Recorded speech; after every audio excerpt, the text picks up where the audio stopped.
Got a hole in the middle, but it's big. I ain't gonna say the N-word. Nick. No. I meant no. Oh, sorry. The real N-word is no, right? Never say No. Always say Nigga. no. Always say yes.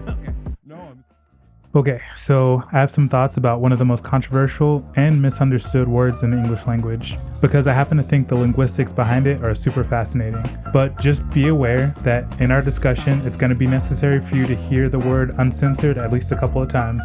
So let's talk about 3 misconceptions about the N-word, and at the end of the video, we'll even address the obligatory subject of white people who felt compelled to use it for some reason.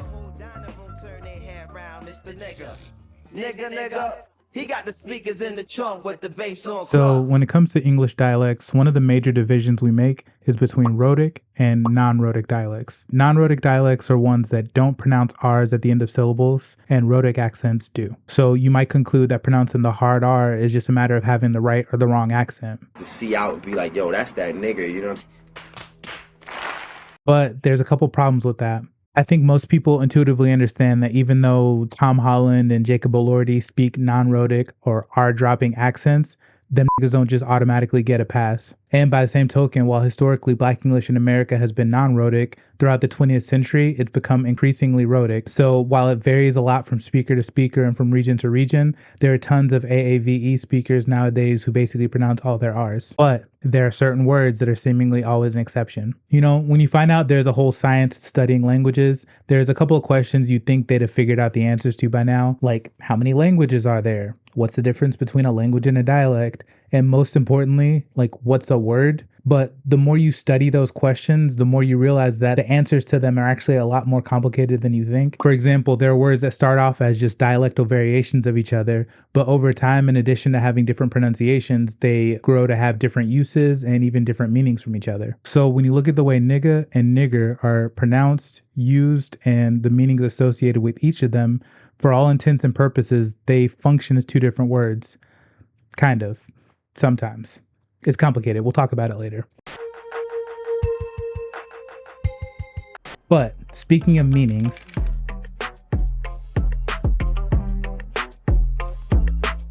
another thing I hear all the time when people are talking about this word is that it just means friend. And everybody call me the N-word. My name is Zach, and everybody there call me Monica. Yo, what's up, Monica?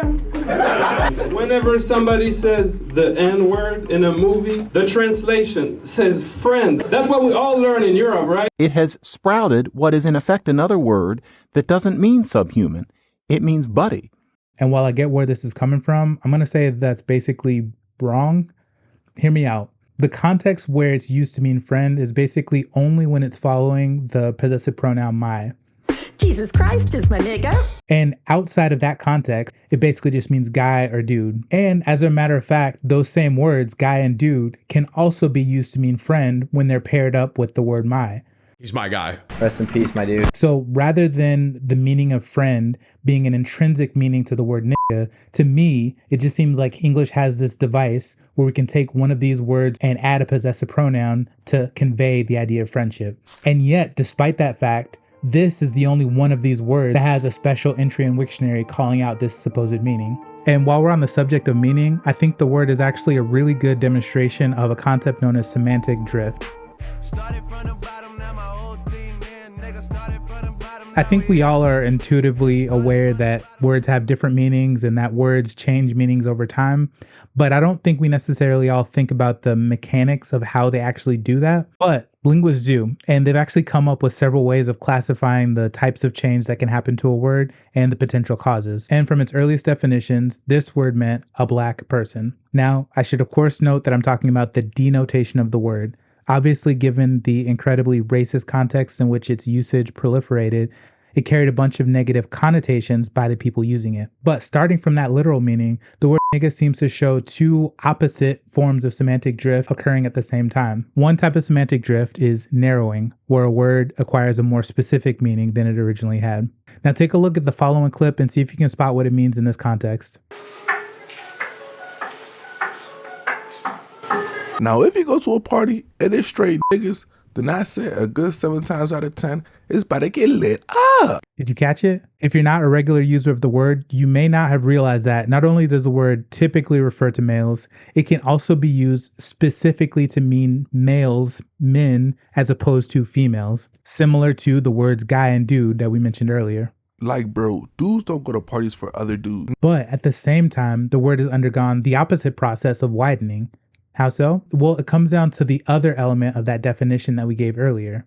And simply put, a nigga ain't always a nigga. He says it every morning. He calls me nigga. This nigga Lil Dicky, man. I like his style, you feel me? Like the way the nigga, he a different nigga, but he white.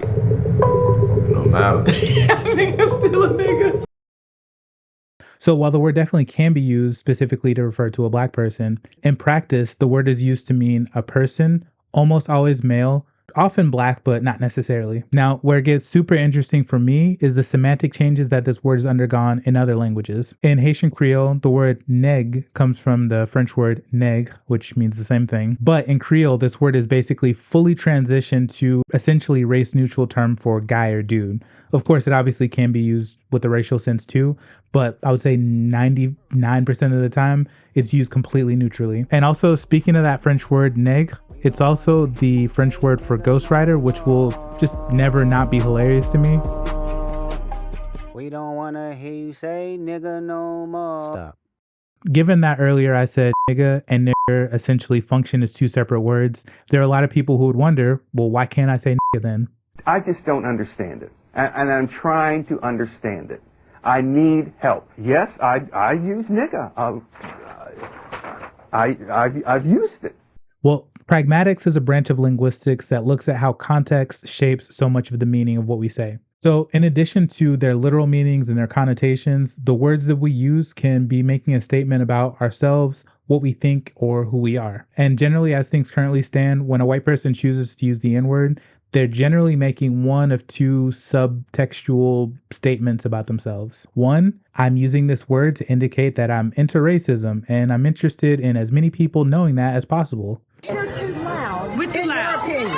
In your opinion. Let me show you my money. It's just as green as yours. Right. Oh, you're so stupid. I used that word because they forced me into it. Do you see how that's incredibly offensive? Yes, I do. That's why I said it. Or two, I know that this word is controversial and I want people to think that I'm interesting or edgy, and I'm okay with the risk of people thinking number one. Everybody I know who's married right now, they're married to broke snakes. Guys, I'm gonna do a Nick bomb right over here. Nick bomb. What's that? Wait, show the area. Show the area. Some just cringeworthy. Ain't even gotta be deep, I guess. And the thing is, both of those statements are just annoying. Like, that's just an annoying person to be around. So it makes you not likable. And if you're watching this, you may feel like you're an exception. You may feel like your unique life experiences qualify you to be a white person who uses that word. And I'm here to say, I don't care. Like, I don't care. That's not my job to like police that. But I'm just telling you that like you exist in a cultural context where those people exist. So like just be aware that that's the situation that we're in. And while obviously I'm not going to be fighting anybody about it, your mileage may vary. I ain't like these other battle rappers. They talk too much, saying I can't use the N-word in this battle. My nigga, I just call.